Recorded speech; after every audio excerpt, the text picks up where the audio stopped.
Hello and welcome to the 16th episode of the Bearded Mystic podcast, and I'm your host, Rahul N. Singh. Thank you for taking out the time today and joining me in either watching or listening to this podcast. Today, in this episode, we're going to be discussing the differences between awakening and enlightenment, and how we can recognize the difference between the two and why they are very different and we shouldn't use them interchangeably. Let's establish first what is an awakening. Awakening are short episodes, I would say, that lead to enlightenment. It cannot be described as enlightenment, but they're little steps. They're like signs that show us that we're going towards the right direction. Most of us would like to believe we've had an enlightening experience, but really it's just been an awakening. We've had a short stint of an insight and we claim that that is now everything. The danger there is that we stop learning, and that's why it's very important that we recognize what is an awakening and what is enlightenment. A lot of spiritual aspirants have had awakenings that have lasted a few days, maybe even a month. But what we find is that eventually the experience of oneness or bliss or joy or ecstasy, those feelings tend to disappear and they tend to dissolve away with time. And it's not like we can go back to those experiences. Actually, if you start finding that you're hankering after those experiences again, consider you had an awakening. Because with enlightenment, you would be able to go back to that base level of joy, wisdom, bliss, happiness, ecstasy. Those will be accessible for you all the time. But with awakening, they're not accessible all the time. And that's what the key difference is. We have to recognize also when we get back to the feeling of the ego self, the best way to show or highlight where we are back to the ego is how we get disturbed so quickly, how we get irritated so quickly. And like I mentioned, when we're hankering a previous experience, it normally is the ego.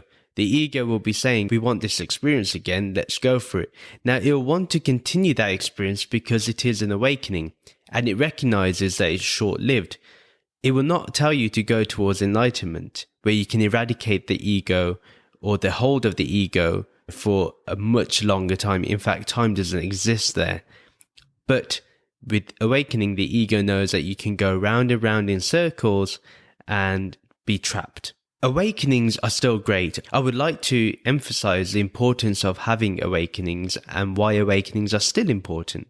It's important because they allow ourselves to stabilize in this truth, in this reality. For example, if I have this insight that Brahman is my background awareness, yes, now I can have that awakening and that understanding. What will happen is eventually, the more I remember Brahman, I will stabilize in that energy, in that flow.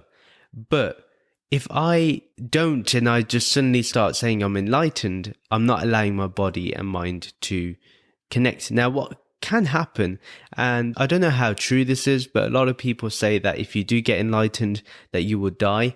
I'm not too sure whether I agree with that or not. I don't know. But I do find that awakenings are a great way where our body and mind is able to stabilize with the eventual enlightenment experience. If you are having awakening experiences, don't feel disheartened. In fact, use this as a way to know that you're going towards the right direction and you've got to go deeper, you've got to learn more, you've got to study more. Awakenings, the great thing also about them is that if you are sensitive enough, you will notice a subtle difference or separation between Brahman and the Jiva. Now, the Jiva is the individual soul, the soul that is the same as Brahman, but with an honest introspection, we're able to understand the subtle separation. We still find the self or the soul as our existence. We still have not been able to acclimatize ourselves to the eternal reality, the absolute reality, this Brahman, this ultimate reality. When the seeker understands that subtle difference, they won't claim enlightenment. And this is very important because no real seeker will prematurely announce their enlightenment. They will go with the flow of the awakening experiences. So this is one big way to find out who is a real seeker and who isn't. Because if one just claims to be enlightened, that they know everything now, chances are they probably have not introspected. If you have introspected and got to that, they will be able to describe everything to you and have an honest conversation about it. And they will be able to answer any question you have. Even if you may not agree with them, you will still go back and say they're genuine. So that's the way you can tell. Even if you don't agree with their experience, but you can still tell if someone is genuine or not. I do feel that in our gut, we always know when someone is real or not, and honest and genuine. Awakenings will eventually lead us to enlightenment. We just have to be patient. We just have to keep working towards it, and we have to keep striving towards it. There's no point giving up. The awakenings are a sign that we are working towards the right direction. We're going towards the right direction. This steady progress actually helps us to understand Brahman more. I really feel this because when we are connected to Brahman, when we're connected to the ultimate reality, when we have it as our background awareness, when we are stabilizing ourselves in that formlessness, that emptiness in terms of content, the more we're able to understand the nature of Brahman, the more we are able to discover it. And the more we allow it to be in the background awareness, eventually we will see that there is only this that is available to us, this Brahman, nothing more, nothing less. What will happen if we prematurely announce enlightenment, we will find that we are going to go back into egoic thinking.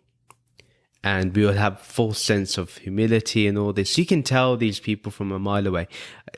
There's still something in those eyes that you look at. You know, when you see someone who pretends that they are in some spiritual awakening, you can just tell in their eyes whether they are being real or false. Be mindful when you're having an awakening. A lot of us do prematurely announce our enlightenment. We go halfway up the mountain and we suddenly feel that we need to announce that we've reached the peak when we haven't. We have to work towards the peak. We have to work towards that. We have to strive towards it. For example, when we're working towards a PhD or a degree of any kind, bachelor's, master's, whatever, or where we have to complete a course, if you leave it prematurely, can you say you hold that degree or you hold that certification? No. You have to go through the whole process. The same thing with enlightenment. You have to go through the whole process. The awakenings are your signposts. They are your markers. They are the ones that tell you that you're going towards the right direction. But don't stop your spiritual progress in the middle. Because a lot of us do, and we have to avoid this trapping. Now, I didn't want to go too much into this in the beginning, but now I will enter into this discussion where we will talk about how enlightenment is when there's absolute oneness between Brahman and the Jiva, or the soul. Now, the Jiva is something that is within each and every one of us. The Jiva is basically the soul which houses our body and our mind. And with the mind, its conditionings, its memories, its habits from previous lifetimes is stored and collected. So our karma is collected in the mind, and the mind is contained in the Jiva, and then the Jiva is contained in Brahman. What enlightenment really is there is this continuous awareness, this awareness that doesn't stop at any time. It continues to grow and develop. It's just there in the background. When I say it's continuously growing and developing, even in enlightenment, there is still a refinement that is happening. That's why it's very hard to tell the difference between awakening and enlightenment. But you know the difference. You know when it's the ego telling you it's enlightenment, and you know as Brahman that this is who you really are. Now, what tends to happen is you'll see that there is only Brahman. But the phenomena around this transactional reality, you neither define it as real nor unreal. The reason for this is, and I'll give the example of having a dream. Now, when you're in the dream feels real. Yeah, sometimes, have you ever woken up from a dream where you're sweating and your heart is beating fast because you've been running away from something? While you were in the dream, it felt real. But when you woke up, you realized, oh, I was just in a dream. Similarly, that's like Maya, or what we term as Maya, or what we term as this phenomena around us, this world around us, this universe, that yes, is subject to change and modification, But while we're in this body, this universe is real. But when we leave this body, when we have this awareness that we are not just the body, in that moment, we understand that this world is unreal, like the dream. It's very important that we understand that when we are functioning as the body, that this world is real. But when we are in the awareness of Brahman, in that wisdom of Brahman, understanding as Brahman, then the world is unreal. This is why it's very important to see this transactional reality, this Maya, as neither unreal nor real. We have to continuously work on understanding this underlying ultimate reality, Brahman, this formlessness, this emptiness, this contentless consciousness. We have to continuously abide by it, continuously work within it. As much time as we get, remembering it, mindfully, fully aware of what Brahman is. That is what enlightenment brings, that state of continuously going back to that awareness. It's not like you have to work to go back to it. It just tends to happen automatically. Another thing that I want to mention is, it may be that when we see sages or masters, the spiritual teachers, we may find that they had some behavioral issues afterwards. This tends to be a big thing in spirituality, that we find out that no master was perfect. Well, we have to understand that while they're in this body and mind, they still have their vrittis, their conditioning, and that is still going to play a part in the whole of existence. They still have karma that has not been exhausted. It's very important for us to educate ourselves in understanding that not to expect perfection when it comes to spiritual enlightenment. Remember, spiritual enlightenment is a state of being.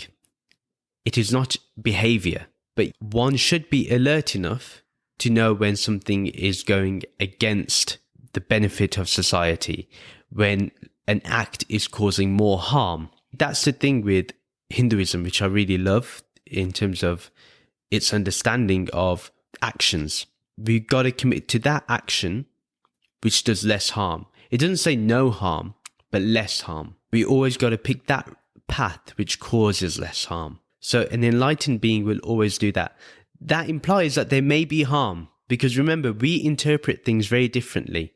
What is good for one person may be bad for another. So an enlightened being understands this, and that's why enlightened beings have always interpreted actions as one that does less harm. Enlightenment is the end point and yet the beginning point. We have always been this. We have always been Brahman. We have never escaped that understanding. Or let's say we've never escaped that awareness, but we've misunderstood ourselves as this body and mind. Therefore, we subject ourselves to birth and death or modification of form, and we think we are changing. But realistically, when we understand what Brahman really is, we understand that we've never changed.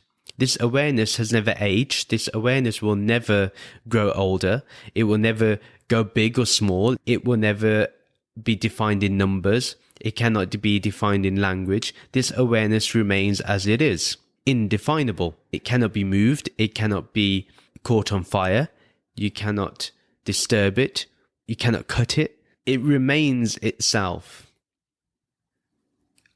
pure and untouched. This is our awareness that we always have, even if we don't know it right now, but that is what we always are and always have been and always will be. We can play this game of cat and mouse and pretend that we haven't got there.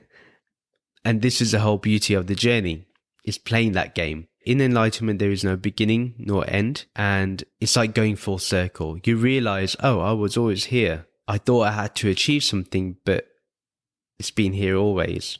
Enlightenment gets rid of that false sense of self. It just dissolves away. It just goes away. We no longer are in the clutches of the ego. That doesn't mean that the ego will not come in and play its game again. It will. We will be able to allow it to dissolve away. If it arises, we know that it will depart. We are strong enough to allow that to happen. Even in awakening experiences, one can do this. If one is alert enough and experienced enough in terms of awakening experiences. And also, when we have the help of a spiritual master and a spiritual guide, they're able to also help us in settling ourselves in the awakening experiences so we can go towards enlightenment. If you notice, a spiritual master will always guide you towards enlightenment, and they will also make sure that you fully understand that awakening experience. Awakening and enlightenment are not always blissful experiences.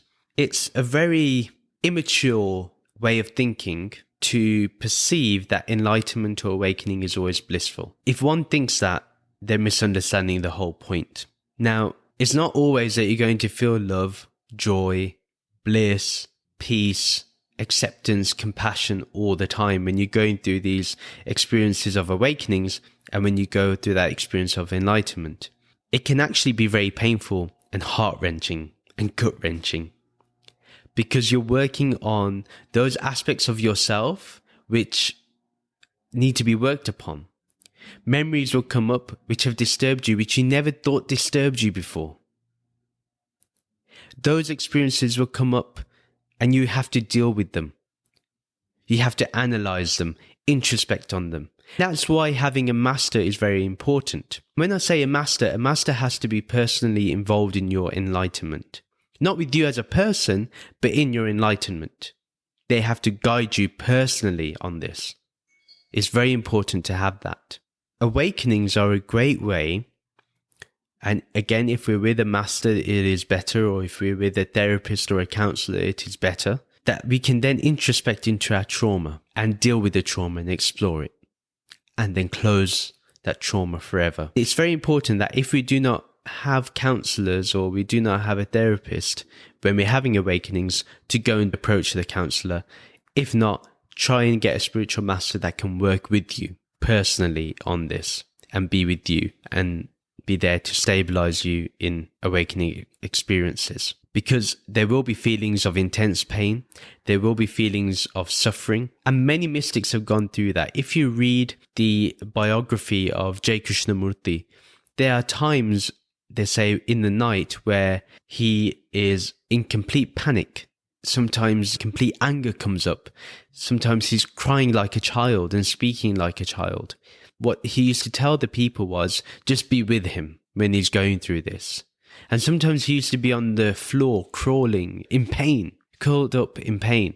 In that moment, he used to just tell people not to disturb him, but to be there with him. Mystics have gone through this. And not everyone will have this. So for example, now that I said that J. Krishnamurti went through this, doesn't mean that everyone will go through what he's gone through. It may be that yours is more pleasant as an experience. But I guarantee that each one of us will have to deal with some sort of pain that we've dealt with in the past. That we feel that we dealt with, but actually now we have to deal with it because it's now blocking our experience of enlightenment. Or going towards enlightenment. As they say, with every fleeting experience, it shall pass. And all this pain and trauma that we have to deal with, it will pass one day. And enlightenment is about the renewing of who we are. And it's not a renewing in terms of we let go of who we are. No. It's all about understanding that our true state is Brahman. Our true sense of being is Brahman. This ultimate reality. Most mystics have gone through small awakenings that led to enlightenment. Not everyone just had an enlightening experience. Someone may have studied with a spiritual master for many years. Someone may have not gone through a master and just meditated, and they then worked upon it. Some came across it accidentally. There's many avenues and ways, and nobody can say this is the right way. If someone tells you that there is only one way towards enlightenment, they don't know enlightenment at all. Enlightenment can be experienced in many ways. Awakenings can be experienced in many ways, many avenues, many pathways.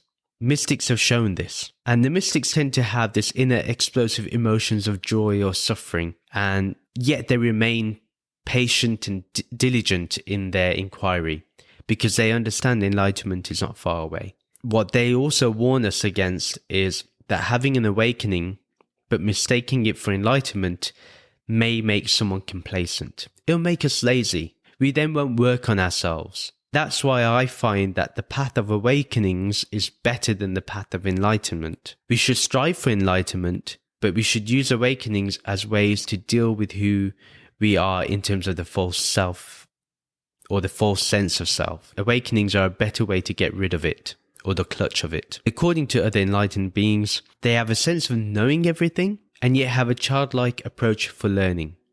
So humility is key here. Be careful of pseudo-humility. A lot of people can claim to be humble, but you can sense that humility in who they are. They have this childlike sense of awareness. They want to learn more.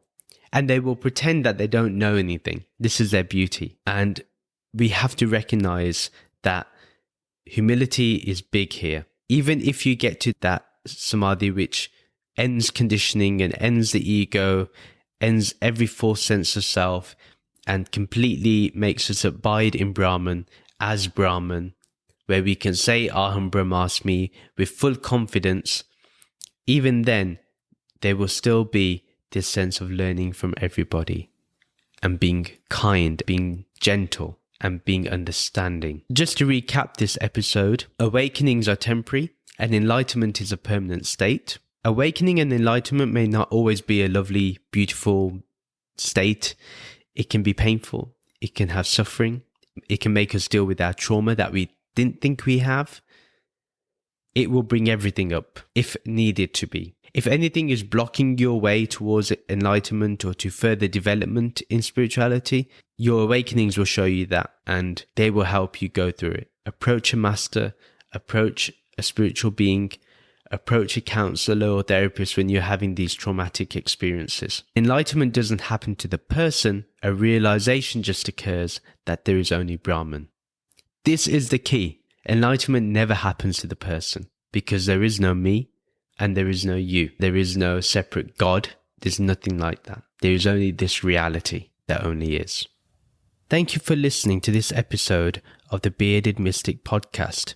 Please do remember to follow or subscribe to this channel and do leave a review for this podcast. I'd really appreciate knowing what you think. You can follow me on social media and I will leave the links below to each of those accounts.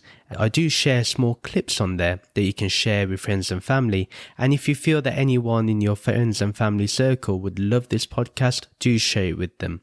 Do remember, a new episode is uploaded every Sunday and Thursday. Until next time, take care. See you again soon. Bye.